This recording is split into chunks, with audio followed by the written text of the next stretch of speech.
नमस्कार। दैनिक पत्र पत्रिकाको संगालो कार्यक्रम अखबारमा स्वागत छ। साथमा छु म निर्मला ठकुराठी। आज मिति 2079 साल फागुन महिनाको 30 गते मंगलबार, तदनुसार 14 मार्च सन् 2023 नेपाल सम्वत 1143।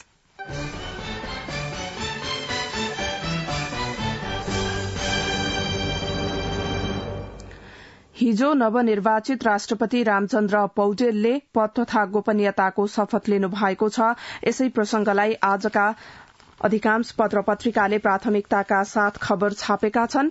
पहिलो समाचार लिँदैछौ गोरखापत्रबाट। राष्ट्रपति पौडेलद्वारा पदभार ग्रहण शीर्षकमा गोरखापत्रले मुख्य समाचार बनाएको छ। राष्ट्रपति रामचन्द्र पौडेलले संघीय लोकतान्त्रिक गणतन्त्रको चौथो राष्ट्रपतिका रूपमा पद तथा गोपनीयताको शपथ ग्रहण गर्नु भएको छ। वहाँ फागुन 25 गते राष्ट्रपति पदमा निर्वाचित हुनु भएको हो। राष्ट्रपति कार्यालय शीतल निवासमा हिजो आयोजित विशेष समारोहमा वहाँले पद तथा गोपनीयताको शपथ ग्रहण गर्नु भएको हो। राष्ट्रपति पौडेललाई सर्वोच्च अदालतका कायम मुकायम प्रधान न्यायाधीश हरिकृष्ण कार्कीले पद तथा गोपनीयताको शपथ गराउनु भएको हो। शपथ ग्रहण समारोहमा प्रथम राष्ट्रपति डाक्टर रामवरण यादव, निवर्तमान राष्ट्रपति विद्यादेवी भण्डारी, उपराष्ट्रपति नन्दबहादुर पुन, प्रधानमन्त्री पुष्पकमल दाहाल प्रचण्ड, राष्ट्रिय सभाका अध्यक्ष गणेश प्रसाद तिमेलसेना सहित विभिन्न राजनीतिक दलका शीर्ष नेताहरूको उपस्थिति रहेको थियो। निवर्तमान राष्ट्रपति भण्डारी, उपराष्ट्रपति पुन, प्रधानमन्त्री प्रचण्ड सहित शीर्ष नेताहरूले राष्ट्रपति पौडेललाई कार्यकालको सफलताको कामना सहित शुभकामना दिनुभयो। उक्त अवसरमा नेपाली सेनाले राष्ट्रपति पौडेललाई सैनिक मंच टुली खेलबाट सलामी दिएको थियो। शपथ ग्रहण समारोहपछि निवर्तमान राष्ट्रपति भण्डारीलाई नेपाली सेनाले 21 तोपको सलामी सहित शीतल निवासबाट विदाई गरिएको छ। निवर्तमान राष्ट्रपति भण्डारीलाई प्रधानमन्त्री प्रचण्डले आँखीझ्याल उपहार प्रदान गर्नुभयो। विदाई समारोहमा पूर्व प्रधानमन्त्रीहरू पनि उपस्थित हुनुहुन्थ्यो। पदभार ग्रहण उपशीर्षकमा गोरखापत्र अगाडि लेख्छ, राष्ट्रपति पौडेलले राष्ट्रपति कार्यालय शीतल निवासमा हिजै पदभार ग्रहण गर्नु भएको छ। राष्ट्रपति कार्यालयका प्रवक्ता सागर आचार्यका अनुसार राष्ट्रपति पौडेलले पदभार ग्रहण गर्नुहुँदै इजिप्टका लागि नेपालका आवासीय राजदूत सुशील कुमार लम्साललाई मोरक्को अधिराज्यका लागि समेत गैर आवासीय नेपाली राजदूत पदमा नियुक्त गर्नु भएको छ। संविधान रक्षाको संकल्प उपशीर्षक दिँदै गोरखापत्र पुनः अगाडि लेख्छ, 2079 को प्रतिनिधि सभा निर्वाचनमा तनहुँ क्षेत्र नम्बर 1 बाट निर्वाचित हुनुभएका पौडेलले 2074 को निर्वाचनमा संसदमा प्रवेश गर्न पाउनु भएको थिएन, तर संसद विघटनपछि वहाँ सड़कमा ओर्लिनुभयो। वहाँले गत साता गोरखापत्रसँगको अन्तर्वार्तामा भन्नुभएको थियो, संसद विघटन गर्दा निर्वाचनमा जाँदा मलाई त फाइदै हुन्थ्यो नि, तर मेरो अठोट भनेको यो व्यवस्था जोगियोस्, संविधान र लोकतन्त्र सुरक्षित र चिरस्थायी होस् भन्ने हो। राष्ट्रपति पौडेल संसद विघटनका क्रममा भएका त्रुटि सुधार्ने र संविधानको परिपालक र अभिभावकीय दायित्व पूरा गर्ने अठोट व्यक्त गर्दै कार्यभार सम्हाल्न पुग्नु भएको छ। भारत, अमेरिका र चीनद्वारा बधाई उपशीर्षकमा गोरखापत्र पुनः अगाडि लेख्छ, नवनिर्वाचित राष्ट्रपति रामचन्द्र पौडेललाई भारतका राष्ट्रपति द्रौपदी मुर्मुले बधाई ज्ञापन गर्नु भएको छ। हिजो पद तथा गोपनीयताको शपथ लिनुभएका राष्ट्रपति पौडेललाई भारतीय समकक्षी मुर्मुले पत्र लेखी नेपालको राष्ट्रपतिमा नियुक्त हुनुभएकामा आफू र भारतीय नागरिकका तर्फबाट हार्दिक बधाई ज्ञापन गर्नु भएको हो।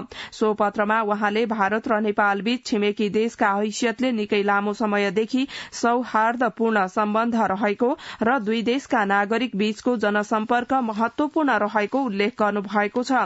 राष्ट्रपति पौडेलको कार्यकालमा वहाँको नेतृत्वमा भारत र नेपाल बीच बहुपक्षीय र बृहत्तर सम्बन्ध थप सुदृढ़ बन्ने कुरामा आफू विश्वस्त रहेको पनि राष्ट्रपति मुर्मुको सो बधाई सन्देशमा उल्लेख छ। यसैगरी नवनिर्वाचित राष्ट्रपति पौडेललाई संयुक्त राज्य अमेरिकाले बधाई ज्ञापन गरेको छ। पौडेलले नयाँ राष्ट्रपतिका रूपमा जिम्मेवारी सम्हाल्नु भए लगत्तै अमेरिकाका तर्फबाट काठमाण्डु स्थित अमेरिकी राजदूतावासले वहाँलाई बधाई दिँदै सफल कार्यकालका लागि शुभकामना व्यक्त गरेको हो। यसैगरी नवनिर्वाचित राष्ट्रपति पौडेललाई चीनले पनि बधाई दिएको छ। नेपालका लागि चीनिया राजदूत चेन संघले छिमेकी मुलुक चीन सरकारका तर्फबाट राष्ट्रपतिमा निर्वाचित हुनुभएकामा पौडेललाई बधाई तथा सफल कार्यकालको शुभकामना व्यक्त गर्नुभएको हो। वहाँले राष्ट्रपति पौडेलको नेतृत्वमा नेपाल र चीन बीचको मैत्रीपूर्ण सम्बन्ध थप विस्तार हुने विश्वास पनि व्यक्त गर्नु भएको छ। राष्ट्रपति पौडेलद्वारा पदभार ग्रहण गोरखापत्रको मुख्य समाचार हो। यसै प्रसंगलाई फेरिए राष्ट्रपति शीर्षकमा अन्नपूर्णले मुख्य खबर बनाएको छ। त्यसैगरी शीतल निवासमा पौडेल 6 दशक लामो सक्रिय राजनीतिपछि राष्ट्रपति बनेका 78 वर्षीय पौडेलका लागि संविधानको अभिभावकत्व मुख्य जिम्मेवारी कान्तिपुरको मुख्य समाचारको शीर्षक हो।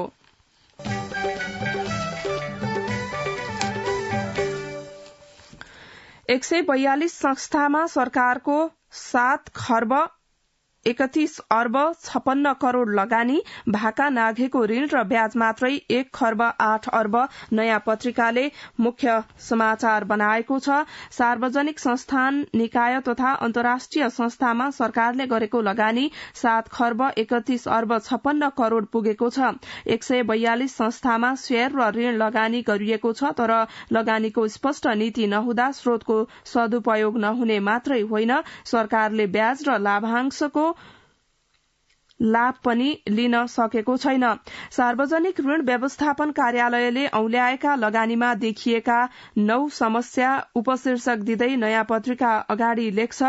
राष्ट्रिय नीतिको अभाव देखिएको छ। स्पष्ट नीति नहुँदा शेयर तथा ऋण लगानी प्रतिफल, सावा ब्याज प्राप्ति, भुक्तानी अवधि, सुपरिवेक्षकीय प्रबन्ध लगायत विषय अन्यलमा रहेका छन्।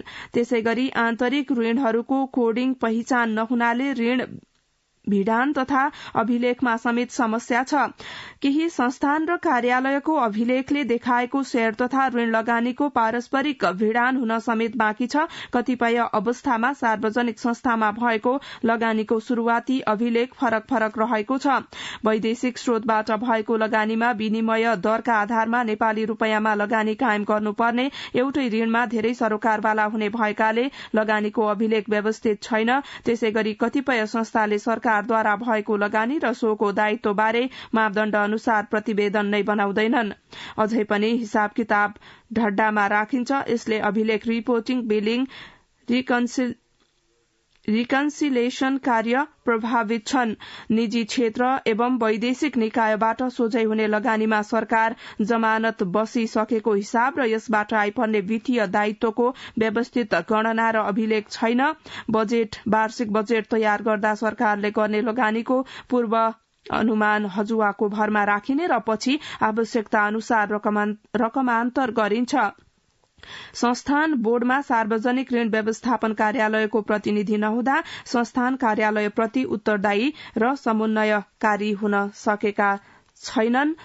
142 संस्थामा सरकारको 7 खर्ब 31 अर्ब 56 करोड़ लगानी, भाका नाघेको ऋण र ब्याज मात्रै 1 खर्ब 8 अर्ब नयाँ पत्रिकाले मुख्य समाचार बनाएको छ।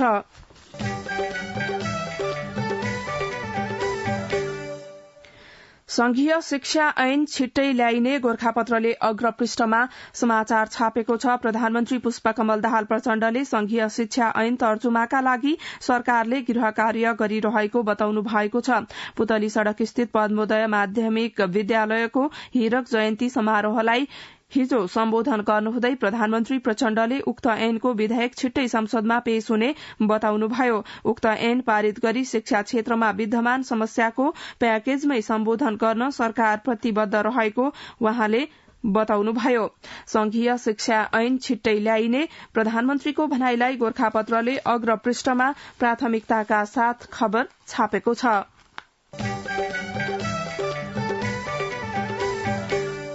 16 वर्षसम्म अल्झनमै संक्रमणकालीन न्याय यो शीर्षक हो अन्नपूर्णको मुख्य खबरको। सरकार र माओवादी बीच विस्तृत शान्ति सम्झौता भएको 16 वर्ष नाघ्यो, तर द्वन्द्वकालीन घटनाहरूको निरूपण हुन नसक्दा द्वन्द्व पीड़ितले न्याय पाउन सकेका छैनन्। संक्रमणकालीन न्याय अल्झनमै छ, त्यही भएर पीड़ितले उजुरी दिने क्रम रोकिएको छैन। 16 वर्षसम्म अल्झनमै संक्रमणकालीन न्याय अन्नपूर्णले मुख्य समाचार बनाएको छ।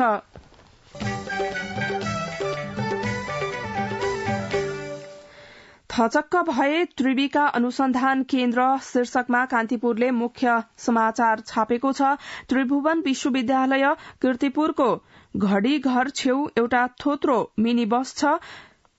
स्टेरियङमा खिया देखिन्छ। सीटहरू धुलोले छोपिएका छन्। बसको बाहिरी भाग केरमेट गरिएको छ। चारवटै पाङ्ग्राको हावा खुस्केर बस थचक्क छ।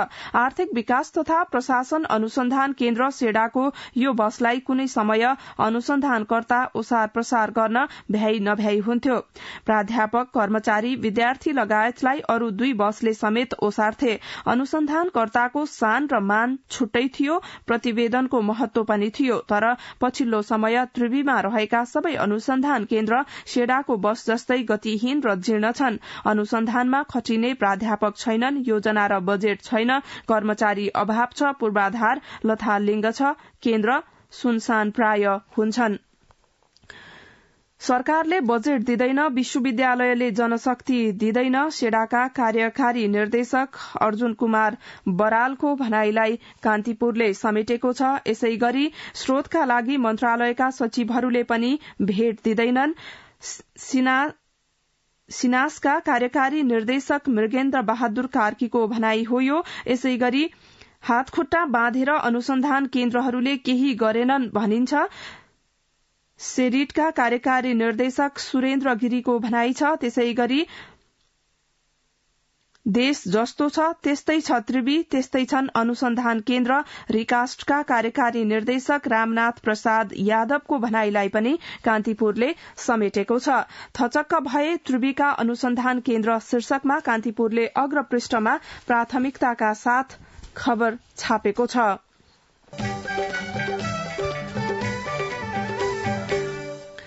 प्रधान न्यायाधीश सिफारिशमा कानूनी शून्यता शीर्षक दिँदै गोर्खापत्रले अग्रपृष्ठमा खबर बनाएको छ। सर्वोच्च अदालत कायम मुकायम प्रधान न्यायाधीशको नेतृत्वमा चलेको 13 महिना पुगेको छ। 2078 फागुन 1 गते तत्कालीन प्रधान न्यायाधीश चोलेन्द्र शमशेर जबरामाथि संसदमा महाभियोग दर्ता भए यता अदालत कायम मुकायमका भरमा चलिरहेको छ। वर्तमान सत्ता गठबन्धनमा रहेका बहुमत दलले त्यसबेला प्रधान न्यायाधीश जबरामाथि महाभियोग दर्ता गरेका थिए, तर 7 महिनासम्म प्रस्तावबारे कुनै निर्णय भएन। अदालत कायम मुकायम प्रधान न्यायाधीश दीपक कुमार कार्कीको नेतृत्वमा चल्यो। असोज 17देखि कार्कीले अवकाश पाएपछि पुनः हरिकृष्ण कार्कीले कायम मुकायमको जिम्मेवारी सम्हाल्नु भएको छ। प्रधान न्यायाधीश सिफारिशमा कानूनी शून्यता गोर्खापत्रको अग्रपृष्ठको खबर हो यो।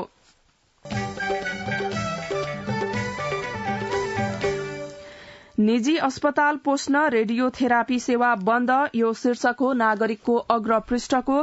क्यान्सर रोगको रोकथाम र उपचारमा संलग्न काठमाण्डु उपत्यकामा सञ्चालित एकमात्र सरकारी अस्पताल भक्तपुर क्यान्सर अस्पतालले रेडियोथेरापी सेवा बन्द गर्ने भएपछि हजारौं क्यान्सरका रोगीलाई मर्का पर्ने भएको छ। कतिपय अवस्थामा क्यान्सरको शल्यक्रिया गरेको 21 दिनभित्र रेडियोथेरापी उपलब्ध गराइसक्नुपर्छ भने किमोथेरापी पछि पनि दिनुपर्ने हुन सक्छ। अस्पतालका कार्यकारी निर्देशक प्राध्यापक डाक्टर विष्णुदत्त पौडेलले 2079 फागुन 1 गते नै रेडिएसन अन्कोलोजी विभागलाई लेखेको पत्रमा 2079 चैत्र 1 देखि अर्को व्यवस्था नभएसम्मका लागि यस्तो सेवा बन्द गरेको जानकारी गराएका थिए, जसमा करिब 200 बिरामीलाई रेडियोथेरापीका लागि समय दिइसकेकाले फागुन मसान्तसम्म यस्तो सेवा उपलब्ध गराइसक्न पनि भनिएको थियो। सो सूचना अनुसार अब बुधबार चैत्र 1 गते भोलिदेखि भक्तपुर क्यान्सर अस्पतालमा विस्तारित स्वास्थ्य सेवा अन्तर्गतको रेडियोथेरापी सेवा सञ्चालन हुने छैन। निजी अस्पताल पोस्न रेडियोथेरापी सेवा बन्द, नागरिकले अग्रपृष्ठमा खबर छापेको छ।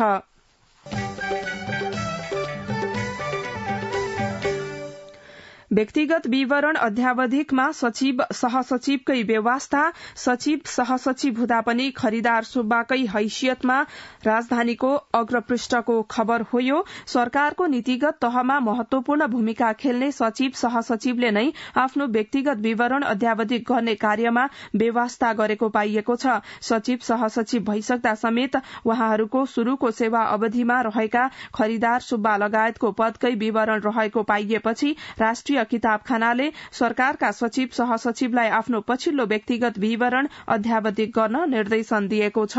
व्यक्तिगत विवरण अध्यावधिकमा सचिव सहसचिवकै व्यवस्था। सचिव सहसचिव हुँदा पनि खरिदार सुब्बाकै हैसियतमा, राजधानीले अग्र पृष्ठमा समाचार छापेको छ।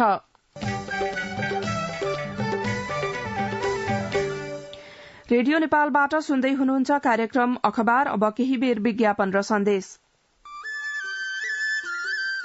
सुन त, भोलिको मिटिङको लागि सबैलाई फोन गर्यो? छैन सर, मेरो मोबाइलमा ब्यालेन्स नै थिएन। अलि पछि गर्छु ल्यान्डलाइनबाट। ल हेर, मोबाइलमा ब्यालेन्स छैन भनेर हुन्छ?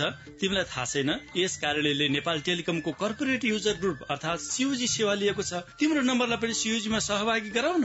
अनि सर, मेरो त प्रिपेड नम्बर हो नि। अहिले नेपाल टेलिकमले प्रिपेड र पोस्टपेड दुवै फोनमा सीयूजी सेवा लागू गरिसकेको छ। सीयूजीमा आबद्ध भएपछि हाम्रो कर्मचारीहरू बीच निशुल्क र नेपाल टेलिकमको नेटवर्कमा सस्तो दरमा फोन तथा एसएमएस गर्न र डाटा चलाउन पाइन्छ नि। तिमीलाई थप जानकारी चाहिएमा नेपाल टेलिकमको वेबसाइट www.ntc.net.np मा हेर न। नेपाल टेलिकम, राष्ट्रको संचार। अब पत्र पत्रिकाले छापेका बाँकी प्रसंग छोटकरीमा। गुमाए 1 वर्षमा 9 खर्ब शीर्षकमा कारोबारले मुख्य समाचार बनाएको छ। शेयर लगानीकर्ताले एकै वर्षमा शेयर बजारबाट झण्डै 9 खर्ब रूपैयाँ गुमाएका छन्। गत वर्षको माघदेखि चालू आर्थिक वर्षको माघसम्ममा लगानीकर्ताले यो रकम गुमाएका हुन्। पछिल्ला महिनाहरूमा शेयर बजारमा भएको निरन्तर गिरावटका कारण लगानीकर्ताले ठूलो रकम गुमाएका छन्। नेपाल राष्ट्र बैंकका अनुसार गत माघ मसान्तमा शेयर बजार पुँजीकरण 30 खर्ब 61 अर्ब 96 करोड़ रूपैयाँ रहेको छ। 2078 माघ मसान्तमा 39 खर्ब 59 अर्ब 65 करोड़ रूपैयाँ रहेको बजार पुँजीकरण शेयर बजारमा आएको निरन्तर गिरावटसँगै घटेको हो। 2078 माघको तुलनामा चालू आर्थिक वर्षको माघ महिनासम्ममा धितो पत्र बजार पुँजीकरण 8 खर्ब 97 अर्ब 69 करोड़ रूपैयाँले घटेको छ। गुमाए 1 वर्षमा 9 खर्ब कारोबारले मुख्य समाचार बनाएको छ। अन्तिम ऋणदाता सुविधा सम्बन्धी विनियमावली 2079 जारी, बैंकलाई अन्तिम ऋण लिने सुविधा गोरखापत्रको अर्थपृष्ठको खबर हो यो। नेपाल राष्ट्र बैंकले अन्तिम ऋणदाता सुविधा सम्बन्धी नियमावली विनिमयावली 2079 जारी गरेको छ। अन्तिम ऋणदाता सुविधालाई राष्ट्र बैंकले नियमित मौद्रिक औजार जस्तै लागू गर्ने गरी आइतबारदेखि कार्यान्वयनमा ल्याएको हो। अन्तिम ऋणदाता सुविधा सम्बन्धी विनियमावली 2079 जारी, बैंकलाई अन्तिम ऋण लिने सुविधा गोरखापत्रको अर्थपृष्ठको समाचार हो यो। अरूण 3 पहुँच मार्गको मुआब्जा चाँडै अन्नपूर्णको अर्थपृष्ठमा खबर छ।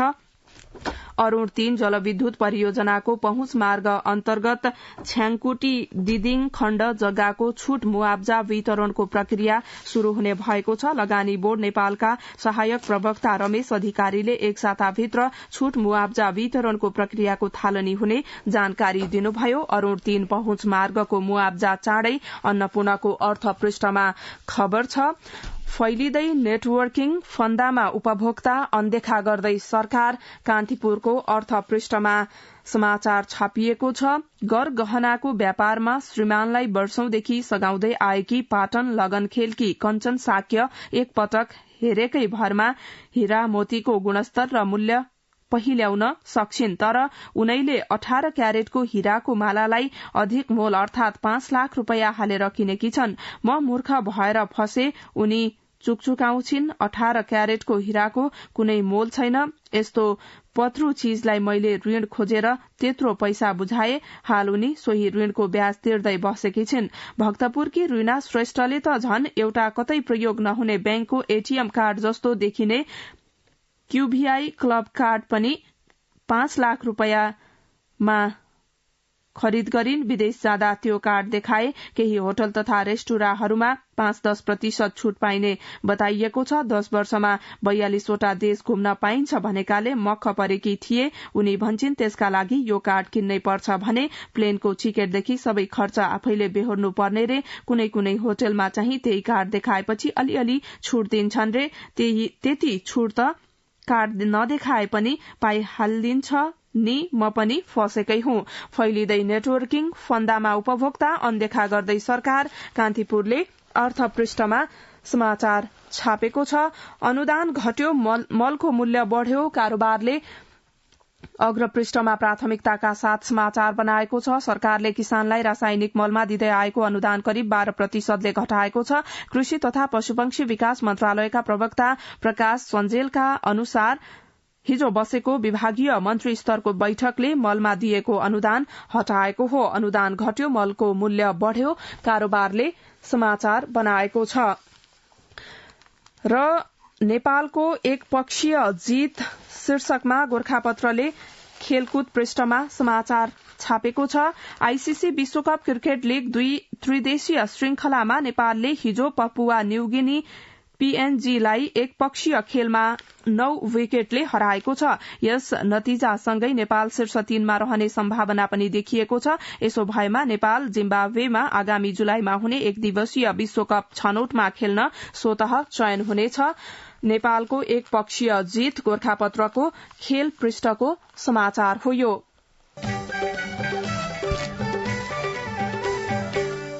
अब कार्यक्रममा सम्पादकीय क्रिकेट टीमलाई बधाई शीर्षकमा गोरखापत्रले सम्पादकीय छापेको छ। अन्य खेलमा पछाडि परे पनि विश्व क्रिकेटमा नेपालले राम्रै गरी चिनाउन थालेको छ। यताका दशकमा थुप्रै उपलब्धि हासिल गर्दै नेपालको नाम उच्चो बनाउन थालेको हो। नेपाल विगतमा टेस्ट नखेल्ने राष्ट्रबीच शीर्ष स्थानमा पनि रहेको टीम हो। नेपालले विश्वकप T20 पनि खेलिसकेको छ। क्रिकेट टीमलाई बधाई गोरखापत्रले सम्पादकीय बनाएको छ। राष्ट्रपति संस्थाको निरन्तरता शीर्षकमा नागरिकले सम्पादकीय बनाएको छ। द्वन्द पीड़ितको न्यायिक हक शीर्षक दिँदै अन्नपूर्णले सम्पादकीय छापेको छ भने उपराष्ट्रपतिलाई राष्ट्रिय सभाको पदेन अध्यक्ष बनाऊ शीर्षकमा कान्तिपुरले सम्पादकीय छापेको छ।